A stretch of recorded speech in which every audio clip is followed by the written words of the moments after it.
right. Okay. One morning, 3 cities, 4 planes, 2,996 lives lost. It was a cool, brisk Tuesday morning. The sun was shining and the morning traffic was heavy. It was just like any other day until it wasn't.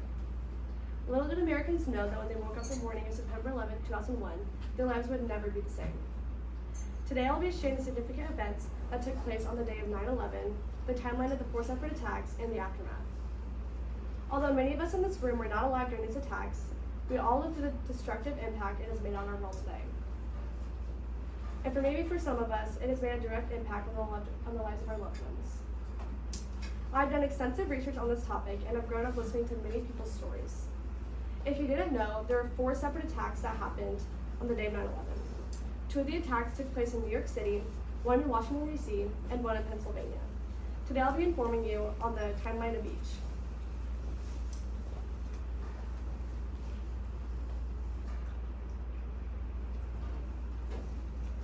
The day started as any other Tuesday morning. People were boarding their planes to go home, others were on their way to work, and some were on their morning walk on the park. It was all routine until 8:46 a.m. when American Airlines Flight 11, bound to Los Angeles, crashed into the World Trade Center's North Tower in New York City, immediately killing everyone on the plane. According to the book Tragedy Since 9/11, Reading a World Out of a Joint, published in 2020, Jennifer Walsh, award-winning journalist, states, quote, "The defining moment of the last 20 years was 9/11, when 2 planes crashed into the World Trade Center and everything seemed to change," end quote. The plane was approximately going 440 miles per hour, hitting the central core of the tower. The plane hit the north side between the 93rd and 99th floors. All the people on these floors died immediately, leaving the people trapped above.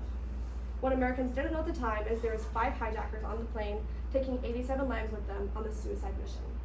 This was the first attack of this tragic day.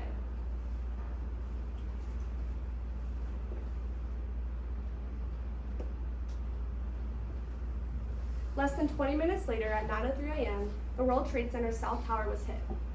Flight 175 crashed into the South Tower, instantly killing all passengers on board and an undetermined amount of employees in the building.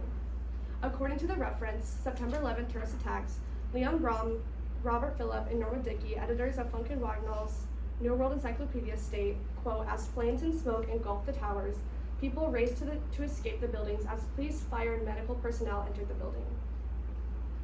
About an hour after being struck, the South Tower collapsed. The North Tower collapsed about a half hour later. Other buildings in the area were also destroyed or heavily damaged, end quote. Once both towers collapsed, other buildings were destroyed and civilians were running for their lives.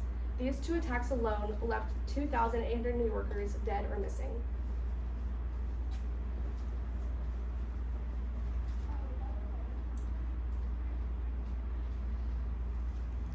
The 3rd attack of 9/11 took place at 9:37 a.m. in Washington, D.C. American Airlines Flight 77 crashed into the Pentagon building, instantly killing all passengers, civilians, and military personnel inside. According to the timeline, the September 11 terrorist attacks, Catherine Huskey's University of Virginia history major student writes, "At this point, U.S. airspace is shut down under Operation Yellow Ribbon. All civilian aircraft are ordered to land at the nearest airport," end quote. This shows how serious and uncertain the government was about what was going on in our country.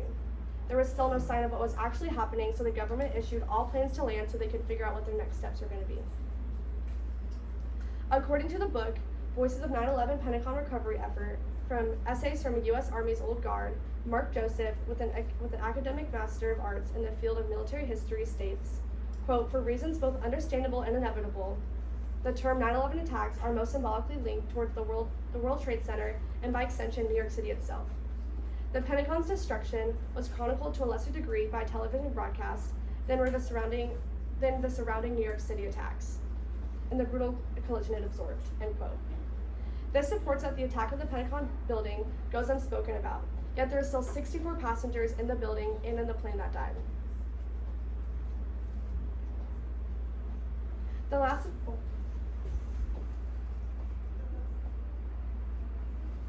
last attack was at 10:02 a.m. when American Airlines Flight 93 smashed into an open field in Shanksville, Pennsylvania.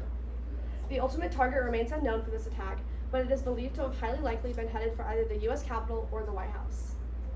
Everyone on board was killed. According to the book, The 9/11 Terrorist Attack, Angela Harmon, experienced author and editor, states, quote, "This flight had been hijacked too. Passengers knew about the other 3 plane crashes, however. They tried to stop their airplane from crashing into another building. Their airplane crashed to the ground instead," end quote. We know the least amount of information on the Pennsylvania attack, but luckily the phone calls made from onboard passengers helped investigators piece together the events before this attack.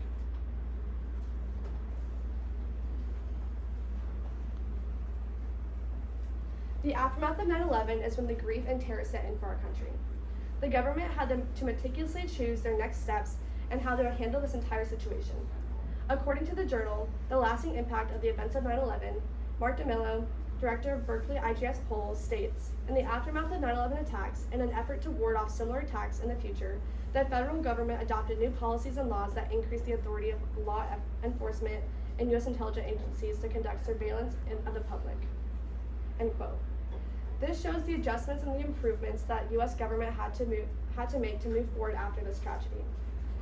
This connects to the public affairs mission at Missouri State and why this topic is so important to me, because it is important to educate yourself on America's history and our world to be a culturally competent member of our community. In conclusion, we have all heard of the tragedy that happened on Tuesday, September 11, 2001, but today I shared the significant events that happened on the day of 9/11. The timeline for the 4 separate attacks and the aftermath. There were 4 separate attacks that happened that day. 2 in New York City, 1 in Washington, D.C., and 1 in Pennsylvania. The aftermath of 9/11 led to new policies for our government. I challenge everyone to continue to educate themselves on significant events in our community and to remain culturally competent members of our community. Thank you.